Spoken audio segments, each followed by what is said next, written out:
Hey, what's up, Bigger Nation? I hope we're having an awesome week. Just wanted to start out by saying, sorry I've been gone the last couple weeks. There's a couple different factors. For starters, just had a little bit of YouTube burnout. It just takes a lot of time and effort to not only hunt, but also try to get things on camera and filming and all that jazz. But just decided to take a couple weeks off and had a vacation, and so it was just nice to get away. But I'm looking forward to the rest of the season. Got a couple weeks left of goose hunting, and then we'll have into snow geese. We'll get set probably, I don't know, maybe the last week in February is kind of what it's looking like. Really exciting just because we got a new spot. It's got a field, and then you'll probably see it next year. It's a duck hunting lease that also is a good area for snow geese, and they've never done it out there. So between Jared and I, we have, I don't know, probably 1,600 snow goose socks, flyers, all the jazz. So looking forward to that, and hopefully that pans out. I hope that we can do better than we did last year. Today we're going to be talking about the story of Nala's 100th retrieve.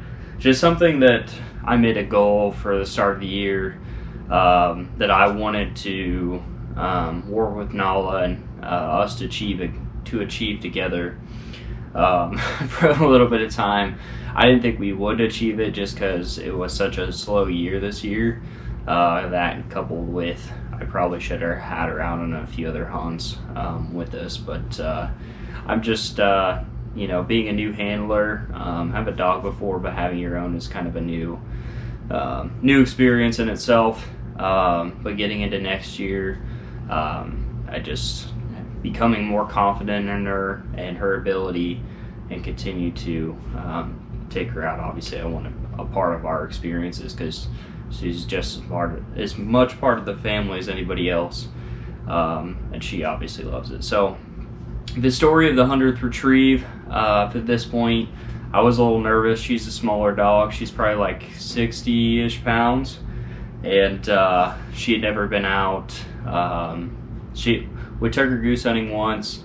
I've had geese that we shot earlier this year that I had been working with her with, but when you get a honker that's 6 or 7 pounds that wants to fight you and is live, that's just a whole different scenario than a dead goose that you're throwing in the back of the lawn or somewhere. So it's just totally different. But something that I didn't take into consideration is just how much your instincts can kick in. So fast forward, I got a text from my buddy Brad, and he said he was going out on a Sunday, and I said, perfect, I'd love to go. And we showed up about 1, got set up. He said, there's been some geese in this field on and off, so they're coming from this, and this direction. We'll see what happens. So we sat up. It's kind of that lull between. It was cloudy, so we thought maybe we could get a couple early groups, but more than likely we weren't going to get any till like 4:30.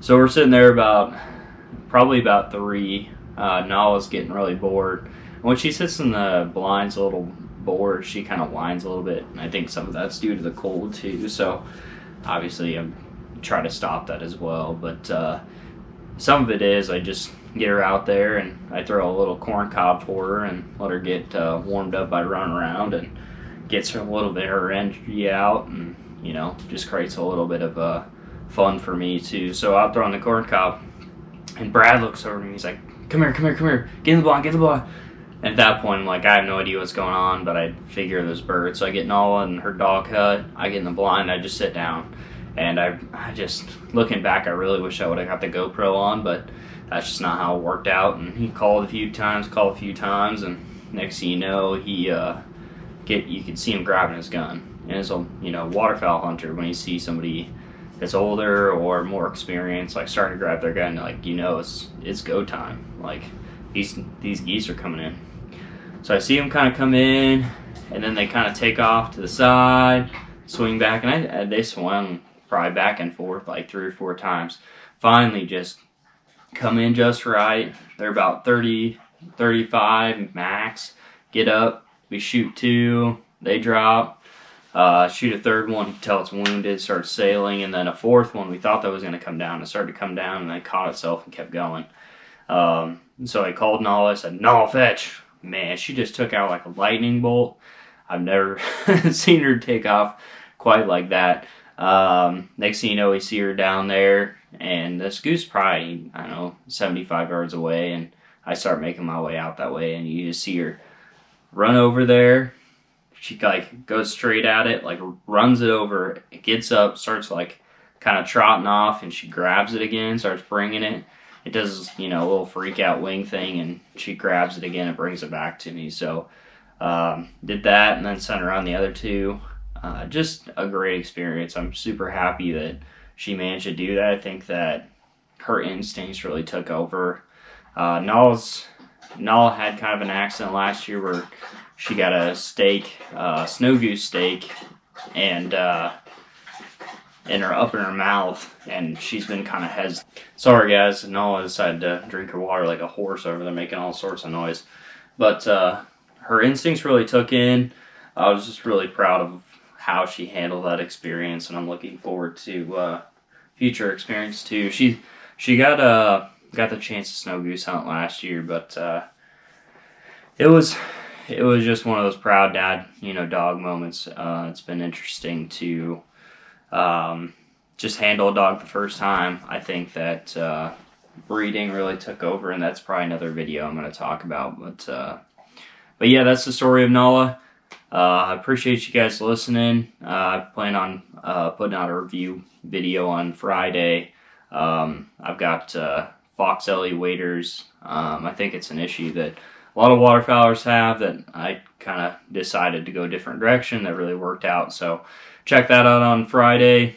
I had been doing migration reports, but as we're pretty much in the end of the season, I don't see a reason to. I plan on doing them again when snow goose starts moving up and snow geese start moving in. But until then, I'm probably going to put a pause on that as I kind of get into the end of the season. Probably doing more how-to videos like I started my how-to series. Plan on doing a lot of review videos, and once snow goose kicks off, I'll probably end up doing once a week, or if I do fishing stuff, I'll probably do twice. We'll see. But the other exciting news I've got before I head out, I've got our flocked hoodies. Still got a little dirt on it from hunting. These are our flocked hoodies. They're on biggerthanhunters.com, as well as our classic camo hat just came out. Check them both out on biggerthanhunters.com. You don't want to miss it. This is definitely one of the nicest, one of the warmest, and really comfy hoodies. So it'll work in a layout blind or a layering system. So it's definitely probably the favorite piece of anything we've came out with so far. So don't want to miss that. biggerthanhunters.com, like I said. Check out our social medias, Facebook, TikTok, Instagram. And before you guys head out on this video, I appreciate you if you hit that subscribe button. It means a big difference for getting the channel out and helping our mission of educating, mentoring new hunters, as well as our quality gear to put out the brand. So just trying to bring new hunters to the sport, and we'll continue to do that. Alright guys, appreciate it. Thanks for watching. Have a good day.